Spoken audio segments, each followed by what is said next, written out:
welcome to this Prelude session for the upcoming 20th MRI Teaching Course, one of the most awaited annual conferences on MRI. And this is the menu for the weekend today. And we have MRI in placental evaluation by Dr. Manjari Dige, and MRI in cerebral venous sinus thrombosis and imaging spectrum by Dr. ABHIMANYU KELKAR. Before we start with the lecture session, I would like to introduce our MRI teaching course to all our delegates. This is the 20th year of our MRI teaching course. It will be another year, but definitely we have a number of new additions. We have expanded the course from 3-day format to 5-day format. We are going to cover basic to advances in MRI. We are thankful to our educational partners, Senrat, Vivier, Bayers, Fujifilm, Ellingers, and Carestream. We have decided to cover these topics over 5 days because all of us know that MRI in itself takes so many years to master, but we have to start from the basics and then go towards the updates in advances.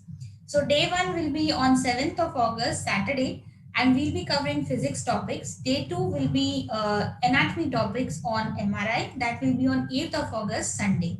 So the Saturday session on physics will be covered as these topics. Like physics 1 will be basic sequences, and these basic sequences in 2 parts divided. After that, we'll have advanced MRI sequences, then MRI artifacts, MR safety, and then physics behind sequences like perfusion and spectroscopy, and then a short quiz.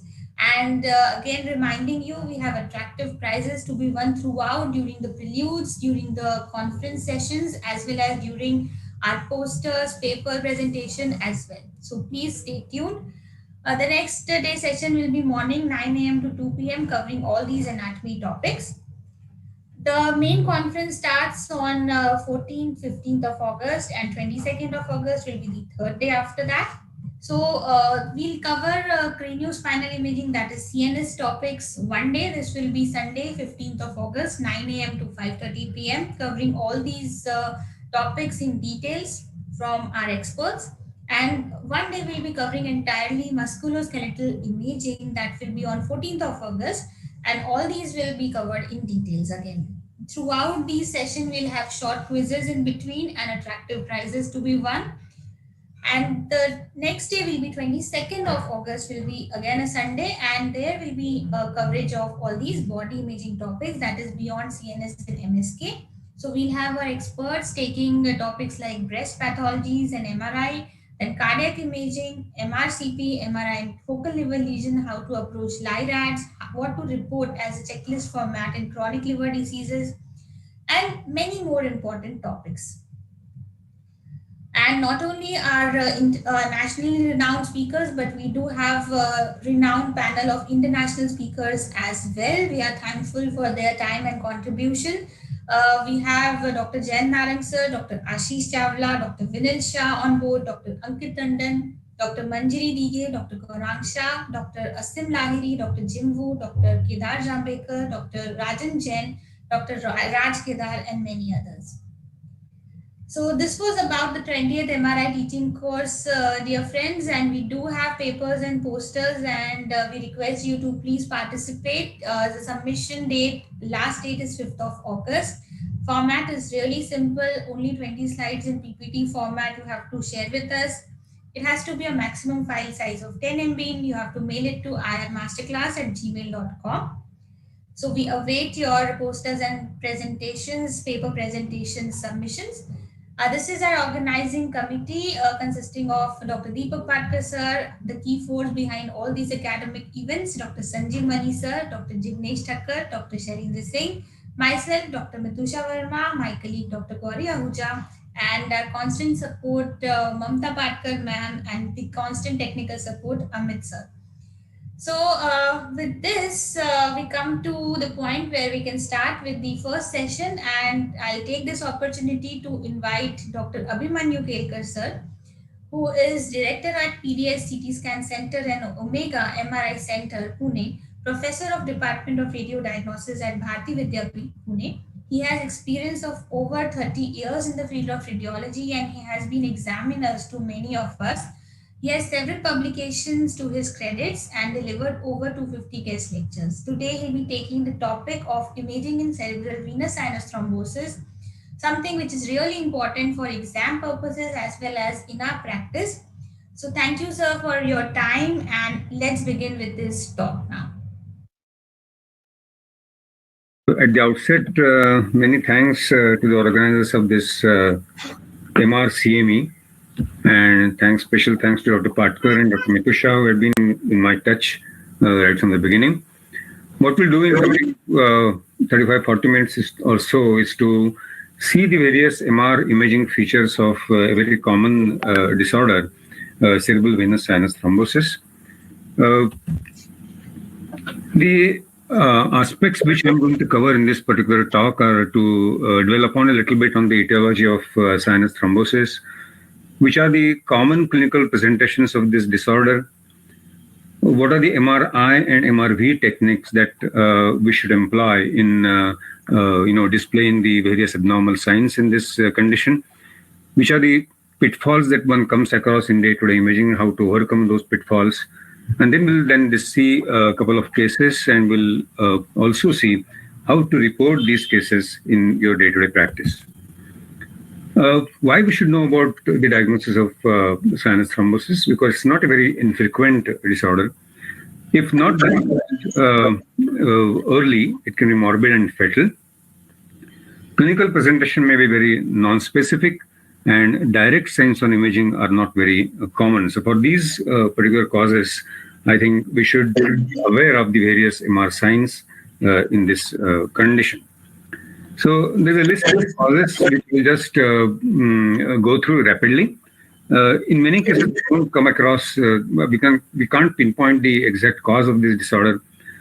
Patients who are dehydrated, especially children, can have hemoconcentration and development of sinus thrombosis. Sinus thrombosis can be secondary to infections like mastocytitis. It can be secondary to trauma, tumors which are invading the sinus.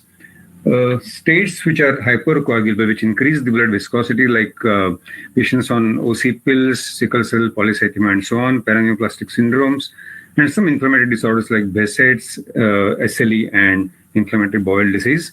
These are the couple of conditions which can precipitate sinus thrombosis. Clinical presentation, I think awareness of a couple of signs that one can come across clinically, I think is very important. Usual presentation is headaches, seizures, and paraparesis.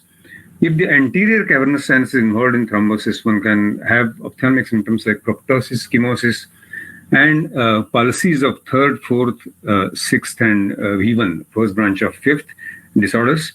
If the posterior cavernous sinus is involved, which drains inferior petrosal sinus, and this is a sinus which gets venous drainage from all these cranial nerves, the 6th, 9th, 10th, and 11th nerves. So pulses of these nerves are known when posterior portion of cavernous sinus is involved. If the intracranial pressure rises, patient can present with nausea and vomiting. Ophthalmoscopic exam can reveal papilledema.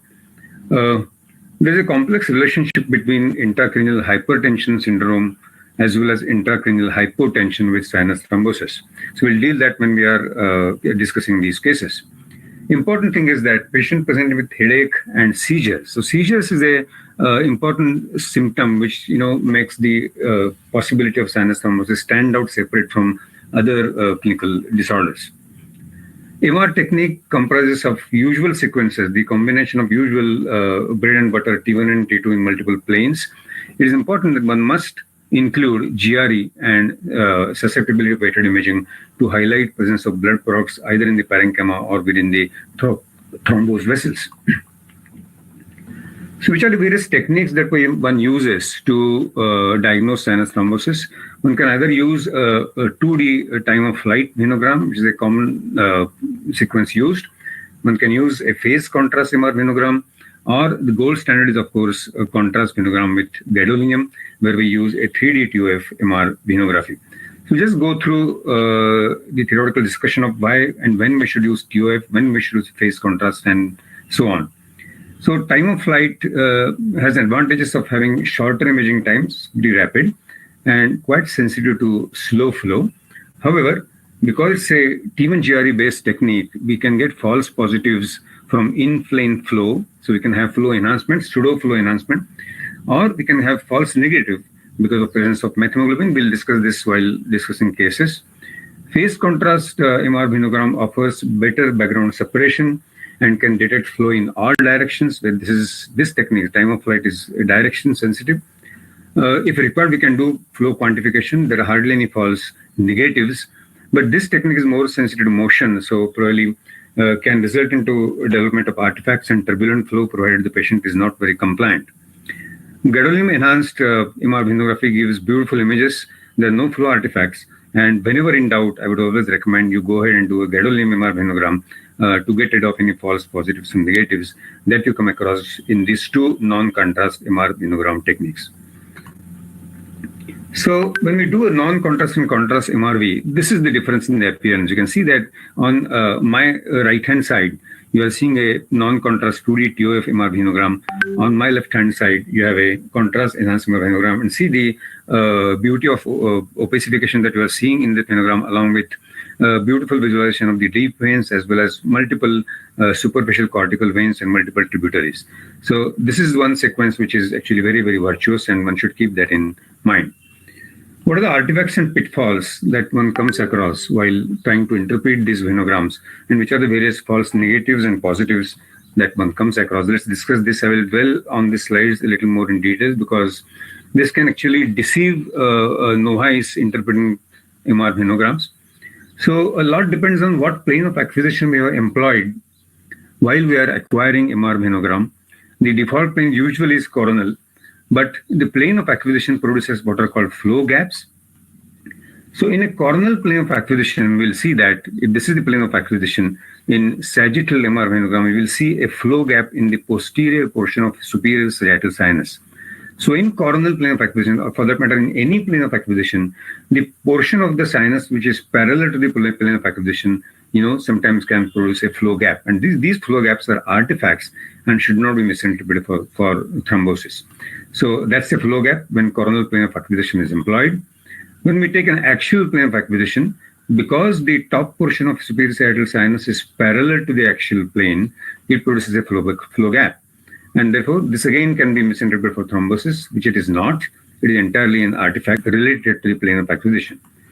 If you see the sagittal plane of acquisition, then because the entire sagittal sinus is parallel to the sagittal plane, the entire sinus, does not show any flow. But that's an artifact again. In fact, the parasagittal draining tributaries of the cortical veins are beautifully seen in this, but the main sinus is not opacified, not showing flow at all. So these artifacts have to be kept in mind, and one must be sort of curious and should find out what plane of acquisition has been employed to acquire the MR venogram. There are variations in the sizes. Sinuses can be symmetrical, where both the transverse and sigmoid sinuses look normal and equal in size. You can have a hypoplastic left when the dominant drainage is from the right sinus. This is the commonest artifact that we'll see. Sometimes also you can get a hypoplastic right transverse sigmoid sinus, where they're looking much smaller in size than the contralateral normal left-sided transverse sinus. Now, these can actually produce a lot of confusion. So let's see how to get rid of this confusion. Now, what about the left transverse sinus? Is this normal? Is it hypoplastic, or it is thrombosed? So what do we do while dealing with these artifacts? Now, what we can do in these cases where we are not sure whether on a TOF MR venogram this sinus is hypoplastic or not, we can take certain measures. We can use a phase contrast MR venogram. So now in a phase contrast MR venogram, there is something called as VENC. So the word VENC stands for velocity encoding gradient. And this is the only user selectable parameter from the various user options that are displayed while the imaging or the scanning is done by the technician. So we must make aware of our technician about existence of this particular option. So on my left-hand side, you are seeing a venogram here. The left transverse sinus is not seen. Here, the VENC used is 20 centimeters per second. On my right-hand side, as soon as I change the VENC to 10 centimeters per second, the left transverse sinus flows were recruited in the imaging plane, and we can beautifully see the left transverse sinus. So one must be aware of this particular merit of this phase contrast angio, and one must change the technique as and when is required. So the question whether the left transverse sinus is abnormal or not is completely solved by using this phase contrast MR venogram and changing the wank while imaging this patient. So in phase contrast MR, with the acquisition at a particular wank, it causes maximum phase shift protons flowing at that velocity, and therefore these protons become the brightest and are recruited in the imaging venogram. What are the other measures that by which we can exclude normalcy or abnormalcy in the left transverse sinus? We see a non-visualized left transverse sinus. You see and focus on the flow voids that are seen on the axial plane. So this is the flow void of the right transverse sinus, which is quite big in size at par with what we see on the venogram. On the left-hand side, you are seeing a much smaller flow void here. And if we can say that because the flow void is there, the sinus is patent, but because it is small in size, it is not visualized on the MR venogram study. This can also be seen on right and left parasagittal images. In the right parasagittal image, you can see a large flow void of the right transverse sinus. On the left parasagittal, this transverse sinus is quite small in size. So before we comment on the sinus which is not showing a flow being hypoplastic or thrombosed, one must give an attention to these aspects of imaging during interpretation. Another sinus which can be hypoplastic is the anterior portion of superior sagittal sinus, as it is seen in this MR venogram study. Once we see a non-visualized anterior sagittal sinus, anterior portion of superior sagittal sinus, one must see if this sinus is associated with presence of large bilateral superficial cortical veins on either side, parasagittal cortical veins, then that non-opacification, non-visualization is normal. So presence or replacement of the anterior portion of superior sagittal sinus by two large parasagittal cortical veins means that this sinus is hypoplastic and not thrombosed. In case we don't visualize the sinus and the parasagittal veins are absent, we must suspect thrombosis of the anterior portion of superior sagittal sinus. Presence of this sinus should not take you off guard. This is just a persistent falcine sinus connecting the inferior sagittal sinus from the superior sagittal sinus. That's a normal variation. Sometimes the transverse sinus on one side, you can see here, the right transverse is normal. The left transverse is not seen because it is replaced by what is called a persistent occipital sinus. So persistent occipital sinus is a normal variation, and in which case you can get non-visualization of the left transverse sinus or one's unilateral sinus, transverse sinus. This is a 42 years old man coming with headache. So what you're seeing are CT cuts taken from above downwards. This is the highermost cut. This is the middle one, and this is the low one. What you're seeing here is a contrast scan. So you're seeing good opacification of the posterior portion of superior sagittal sinus. In the central cut, there is something like a filling defect seen in the sinus, whereas in the lower cut again, the sinus is well opacified. So are we dealing with an empty delta sign in a sinus thrombosis? Now, sometimes it so happens that if we do an MR in this case, you will see that the filling defect within the superior sagittal sinus actually is due to an arachnoid granulation. And on either side of this arachnoid granulation, you are seeing flow voids due to a superior sagittal sinus posterior portion, which is split into two. So this filling defect actually is because of arachnoid granulation and not because of thrombus. So this you will understand only when you start doing an MR. Whereas on CT, this can deceive you. This can invite misinterpretation as empty delta sign. So arachnoid granulation can cause split appearance of the sinus.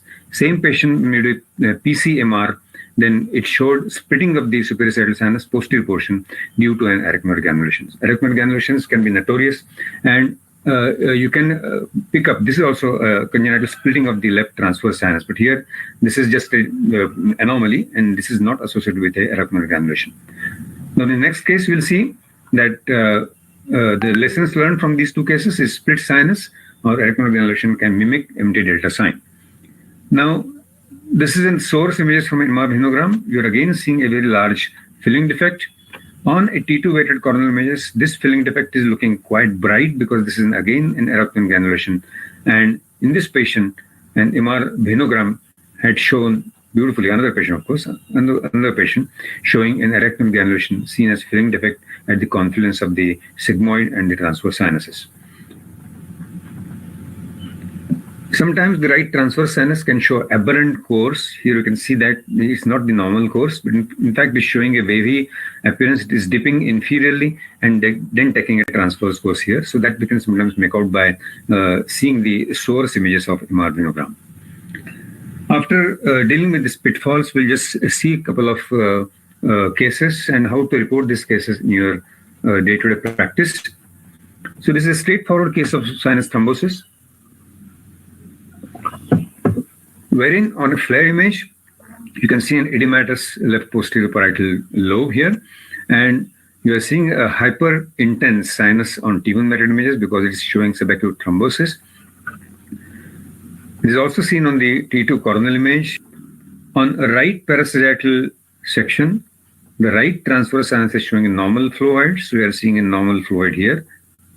On the left parasagittal image, the transverse sinus is not showing a flow height. The flow height is obliterated because of presence of thrombosis. So make a habit to see, in addition to the thrombosed sinus, the patent sinuses in multiple planes. Ensure that the sinus is thrombosed and is looking thrombosed in multiple planes so that you can get rid of the artifacts created because of flow phenomenon. So in this patient, this is a straightforward case of thrombosis. How will you report this case? This is MR venogram of the same patient showing no flow in the left transverse sinus. So the report is clear-cut left transverse sinus thrombosis causing parenchymal vasogenic edema in the left posterior parieto-temporal region. Next case, this is a female with 65 years, middle-aged female with seizures, and on a CT showed a small area of bleed in the left corona radiata. Subsequent MR showed a large area of edema in the left parasagittal parietal region, and this edema looked quite bright on diffusion, but it is not dark on ADC.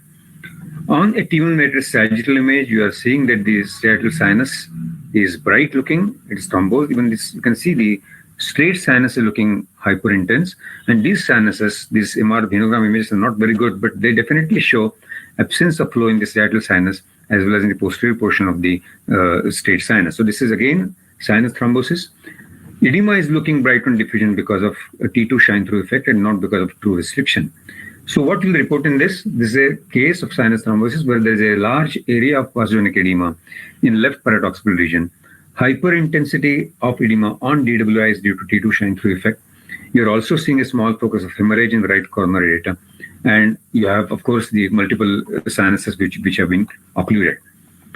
Now, another case, 57 years old male, very clear-cut thrombosed left transverse sinus, right transverse sinus showing normal flow height, area of edema in the left posterior tempooccipital region. Edema is looking bright on diffusion, dark on ADC. Venogram shows no flow in the superior sagittal sinus as well as no flow in the left transverse sinus. How will you report this case? Because this is cytotoxic edema, I will develop on this slide a little more. Now, report this left transverse and superior sagittal sinus thrombosis with left temporoparietal cytotoxic edema. And the report should mention this as cytotoxic edema and not as venous infarct. This is a very important pitfall that one can do by reporting, because many patients with post-sinus thrombosis cytotoxic edema, these cytotoxic edema zones are known to disappear completely in next, say, 72 hours or 48 hours or so. And a disappearing cytotoxic edema is not an infarct. Infarct, by definition, is irreversible hypoxic damage to the tissues. And infarcts, which are because of hypoxia, they heal by gliosis. And therefore, in this particular situation, when you can get reversible cytotoxic edema, these should not be reported as infarcts unless you do a follow-up scan after a couple of days and you find that the cytotoxic edema persists and is now proceeding towards pseudonormalization and development of gliosis. Then only you can call them venous infarcts, not otherwise. So this is an important concept that I will have to deliver through this discussion of this case. Next case, a 22 years young man coming with headache. What you're seeing here is a loss of fluid in the right transverse sinus, transverse sigmoid confluence, which is looking bright on T1 method images. Posterior superior sagittal sinus is also looking bright on T1. The same sinus on T2 does not look bright, it looks in fact black. No flow in the superior sagittal sinus as well as the right transverse sinus on MR venogram. Some flow is seen in the left sigmoid, but left transverse is also not seen very well. So a thrombus which looks bright on T1 and black on T2. So this is early subacute thrombosis with formation of what we call intracellular methemoglobin. So try to identify the stages of thrombosis so you can, assign a certain age to the thrombosis, which can be sometimes clinically important. Another case of sinus thrombosis, where you can see loss of fluid both on T1 and T2 varied sequences. The sinus is looking bright in both these sequences, and therefore this is late subacute thrombosis where there is formation of extracellular methemoglobin.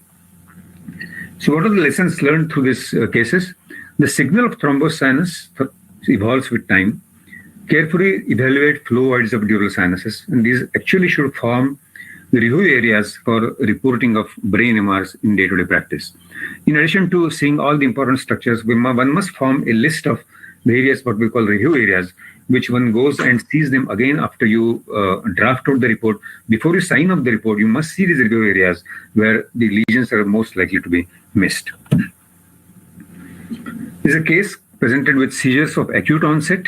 You are seeing a lesion which is bright on diffusion. This is a case of, this is a parenchymal edema in the right placental gyrus. And here the MR venogram is completely normal. Although the right transverse is small in size, the superior sagittal sinus and both the transverse sigmoid sinuses are completely normal. So patient had seizures, patient had acute onset of seizures and headache. So is this sinus thrombosis or not? This is indeed. But you should not report this as normal because the sinuses are looking normal on the MRV. You should go back and see the GR images. In the GR images, you will see that the higher cuts of GR images will show tubular hypointensities on one side where the edema is there. And these represent actually thrombosed superficial cortical vein, which are draining into the superior sagittal sinus, which is in fact patent in this case. So a single cortical vein is thrombosed. This patient can present classically with seizures. You can get a small area of parenchymal edema in the ipsilateral side. So lessons learned: normal venous sinus flow on MRV does not exclude thrombosis. Please look for thrombosed cortical veins on GRE images. These are again review areas in day-to-day routine MR reporting. This is a young male who comes with diplopia and photophobia, headache for 3 weeks, papillary ophthalmoscopy. The initial CT did not show hydrocephalus. An LP done showed an increased opening CSF pressure, and there were no focal neurological signs. So a condition where there are signs of raised intracranial pressure, raised CSF pressure, and no focal neurological signs, a diagnosis of pseudotumor cerebri was made. The MR definitely showed signs which support this diagnosis. You can see a partially empty cella over here. You can see that the perioptic CSF spaces surrounding both optic nerves are prominent. So this is a case of pseudotumor cerebri, but a complete MRI study in this case. So this is actually a case of intracranial hypertension. I think we are fortunate to have Dr. Patkar commenting in details on these two intracranial hyper and hypotension. So he has made my job a little easy. Now, in this particular case, when an MR venogram was done and GRE images were seen, you could see florid thrombosis of the left transverse sinus. Multiple bilateral cortical veins were also thrombosed, and no flow was seen in the superior sagittal sinus as well as the left transverse sinus here. All right. So, what are the lessons learned? Sinus thrombosis can present as intracranial hypertension.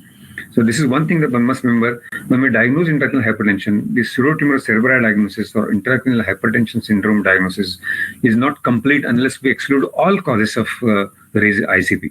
So, unless we exclude sinus thrombosis, we cannot diagnose intracranial hypertension. These patients, intracranial hypertension patients, are known to have this literature image and are known to have what is called bilateral transverse sinus stenosis. People have gone to the extent of catheterizing these sinuses and dilating these sinuses to relieve the patients of raised intracranial pressure. A lot of controversy exists around these particular authenticity of these findings, and the rationale of whether this dilatation is required or not exist. So that's of course a matter of a longer discussion. The young lady with postural headache. So the lady was comfortable lying down. When she sits, she gets headache. So we get bilateral subdural collections.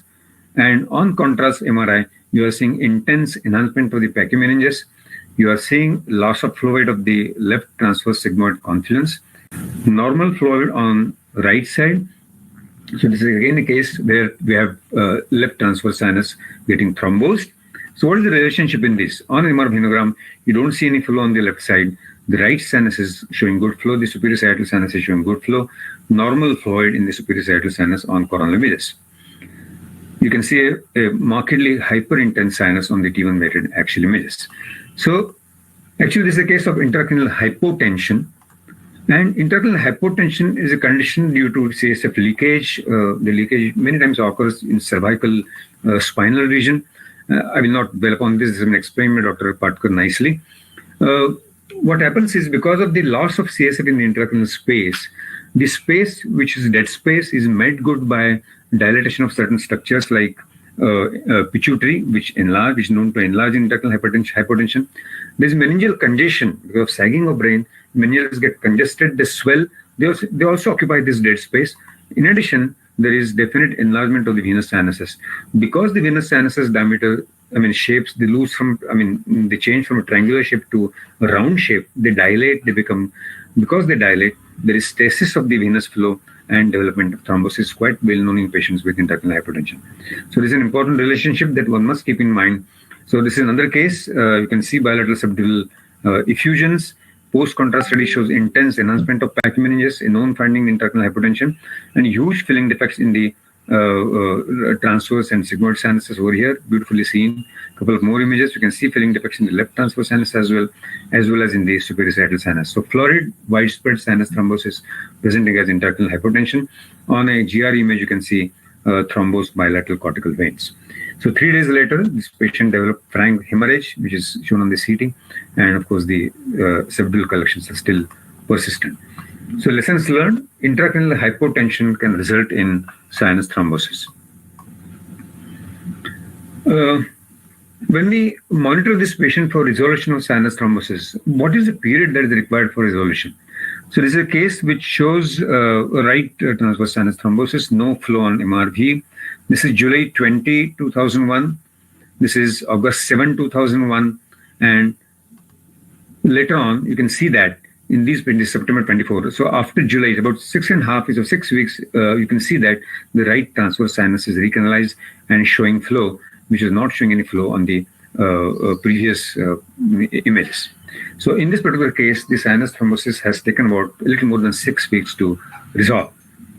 This is another case where on MR venogram sagittal view, you are not seeing any flow in the internal cerebral vein at all. But an MR venogram done just a week apart, so this is just about 10 days apart, you are seeing a definite flow in the internal cerebral vein over here.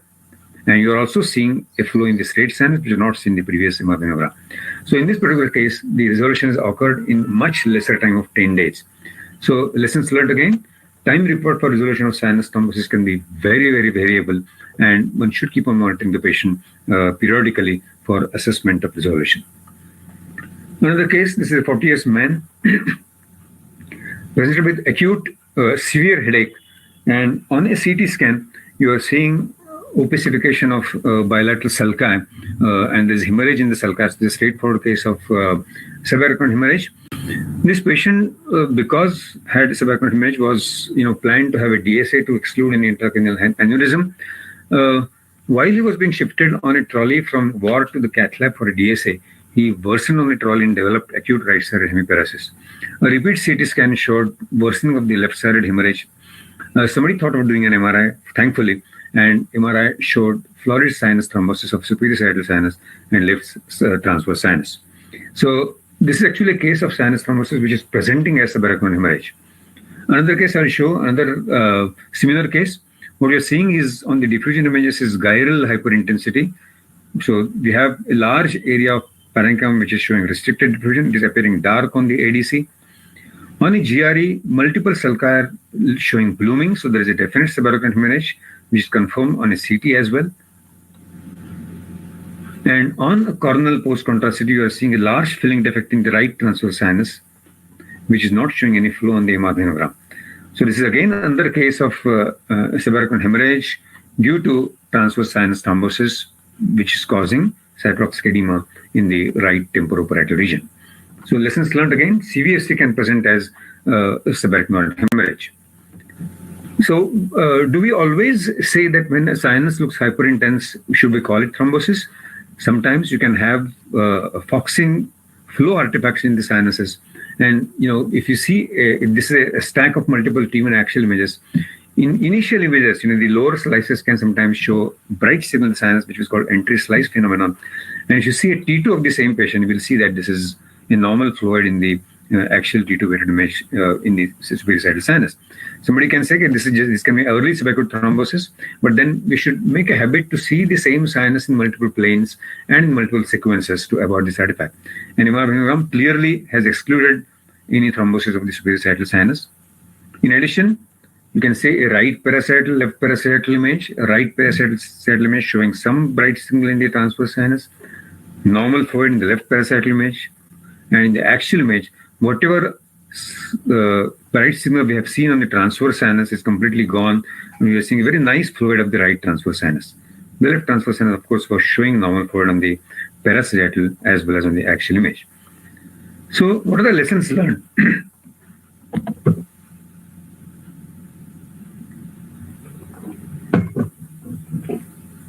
Signal from sinus can vary with plane of sectioning and type of sequence. Another point is hyperintensity and loss of fluid from a venous sinus may as well be a flow artifact. Flow artifacts quite well known in all structures where you have blood flow, arteries or veins. So remember this. Suspect thrombosis on MRI study when loss of fluid occurs in a sinus in two orthogonal planes and on two different sequences. So don't jump and diagnose sinus on one single axial image. Please go ahead, see another plane, see another sequence. Is the abnormal signal persistent in other sequences or other planes? Then only confirm your diagnosis and see also, of course, the MR venogram. And of course, the MR venogram is conclusive in these boxing cases. Even flare sequence, parasagittal image, right and left parasagittal showing loss of fluid. Mid-sagittal T1 floor image showing definite hyperintensity of the superior sagittal sinus as well as a portion of the straight sinus and normal MR venogram. So remember, this is my experience. A T1 flare sequence can cause spurious hyperintensity of venous sinuses on a routine MR study. It doesn't happen always, but it can happen. So try not to interpret abnormality of fluid on a T1 flare image. If you're in doubt, obtain a routine Spinnaker T1 or T2 weighted image and see whether this loss of fluid persists on these sequences. So T1 flare sequences is very good for obtaining good CSF separation, but it can actually deceive you when it comes to interpretation of fluids on of the sinuses. So do not use T1 flare sequence to comment on CVST. If you use it, please try and verify your findings by looking at other sequences. Another case where you are seeing no flow in the left transverse sigmoid sinus. You can see this left sigmoid looks hyperintense. Part of left transverse looks hyperintense. You do a contrast, and in the contrast, the sinus which was not seen on the MRV is beautifully visualized showing normal flow. But what happens with the transverse sinus? The sigmoid is normal, but transverse sinus shows a clear-cut filling defect in the left transverse sinus. So you are very sure that they have diagnosed a case of sinus thrombosis with transverse sinus showing a filling defect. So this is important. This is the importance of using contrast imaging.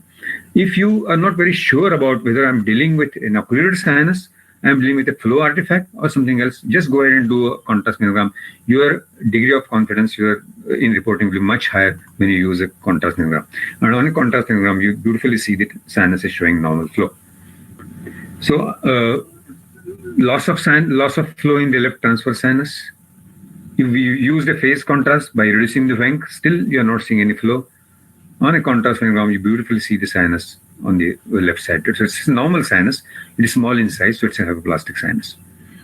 So this is again classic left sinus thrombosis. On a contrast imaging, the left sigmoid sinus shows a large filling defect which extends into the left interjugular vein. This tentorial enhancement is because of congestive enhancement of the left tentorium. And of course, on the routine venogram, you are not seeing any flow in the left transverse sinus. So that's right parasagittal, no flow, fluid is lost, filling defect in the contrast MR imaging. So lessons learned, freely use 3D contrast enhanced MRV and contrast MRI study when you are in doubt. The regional cause of thrombosis can be infection, dural artery malformation, trauma, and tumor. So in the case of right mastoiditis, you can see a large effusion in the right mastoid, ipsilateral edema in the temporoparietal region. You are seeing some hemorrhage on the GRE. So edema with hemorrhage, no flow in the sinus on the right side. So this is occluded right transverse sigmoid sinuses because of mastoiditis. You are seeing some cytopsy more here also. So what is the relationship of CVST with dural arteriovenous malformation? Here's a case of sinus thrombosis. Superior sagittal is gone, the left transverse is gone, and you are seeing a leash of multiple vessels along the tentorium here. That's the thrombosed sinus, by the side of which you are seeing abnormal vessels. On a sagittal MRA study, you are seeing abnormal leash of vessels in the suboccipital region in the cervical soft tissue. So this is actually a case of dural AVM developing secondary to sinus thrombosis. So the relationship between the sinus thrombosis and dural AVM is very, very complex. It can form, the sinus thrombosis can be a cause of the dural AVM, or it can be a result of dural AVM as well. So what exactly happens is, if there's a primary dural AVM, it causes chronic rise in the ambient pressure in the venous sinuses, which leads to sinus thrombosis. Dural AVMs, as you all know, are usually fed by the external carotid artery branches, and dural AVMs are abnormal connections in the arteries and veins within the meninges, and therefore they can lead to sinus thrombosis. Whereas chronic CVST can lead to opening of pachymeningeal collaterals, which may result into formation of a dural AVM. So dural AV connections have a complex relationship with sinus thrombosis. This is post-traumatic sinus thrombosis, very obvious, depressed fracture giving rise to thrombosis, no flow on this MR venogram. Trauma can cause focal thrombosis, very straightforward. Large meningioma showing post-contrast enhancement and is invading the sinus. So this portion of the sinus is not showing a good flow. So this is a fame meningioma invading the sinus. There's another case of recurrent meningioma operated in the past. You can see post-operative changes over here. This was invading the sinus, and you can see no flow. In fact, the sinus is replaced by a hyperintense signal. No flow on the MRV on the left side. Post-contrast, enhancement of the meningioma and enhancement of the thrombus. So if you see the pre and post-contrast, pre-contrast, no flow, there's loss of fluid, sinus is looking bright, but it intensely enhances. So thrombus, chronic thrombus is known to enhance after contrast study. So at times, the thrombosis can produce a bright signal on TOF MRV. This is a TOF MRV, and this is thrombosed sinus, but at this portion of the sinus looks bright on MRV because it is a thrombosed sinus which is producing a bright signal on MRV, and this can be a pitfall. So you can misinterpret this as a presence of flow in the sinus, provided you don't see the MRV and the routine images together. So what are the lessons learned? Tumors adjacent to sinuses can occlude the sinuses.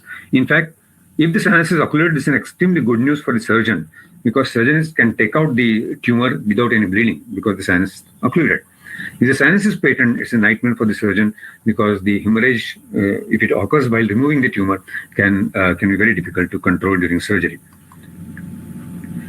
And thrombus in the sinus can enhance after contrast. It can produce false negatives.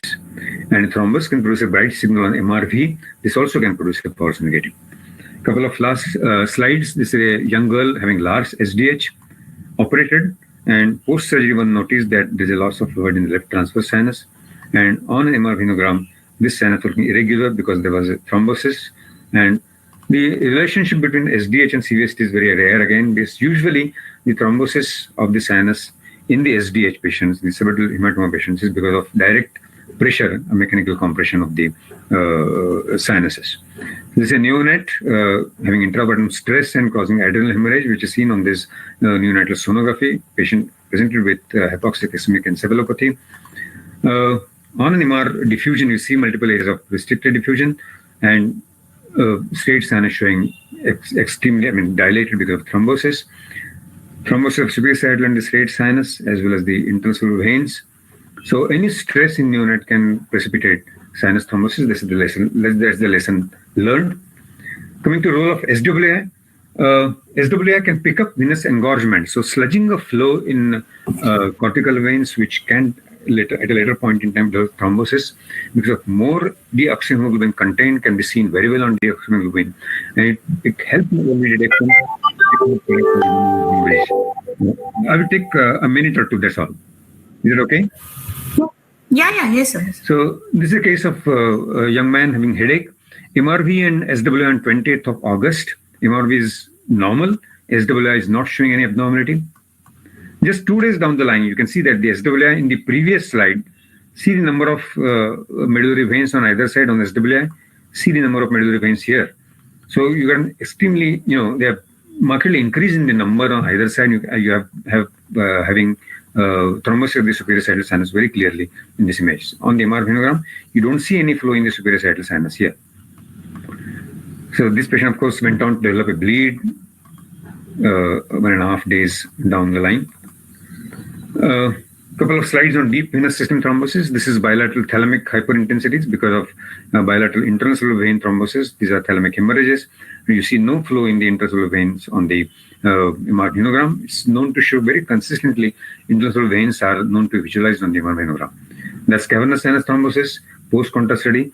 Normal right cavernous sinus on the CT coronal, as well as on the MR coronal, post-contrast study, dilated left cavernous sinus. You can see the convex, lateral convexity of the dural reflection and a large filling defect in the contrast. This is normally enhancing portion of the sinus. So this is cavernous sinus thrombosis. Another case, we can skip this. So to conclude, a couple of summary comments. So this is not a very uncommon condition. Awareness is very important. We must have high index of suspicion. One must be aware of the variants and flow artifacts. What are the various conditions, hypoplastic sinus and so on, absent sinus. False positives and negatives are a norm while you are reporting MR day to day, and can be avoided by careful analysis of sinuses in multiple planes and on multiple sequences. Vasogenic edema, cytotoxic edema, these are the terms we are going to report while interpreting sinus thrombosis. Don't use the word venous infarct when you are reporting a scan in the first presentation of sinus thrombosis. And keep remembering use of variable velocity encoding gradient while you are doing PC-MRI to sensitize the MR venogram for picking up low flow states, and freely use contrast when you are in doubt so that you won't miss sinus thrombosis. I thank all of you for a patient hearing.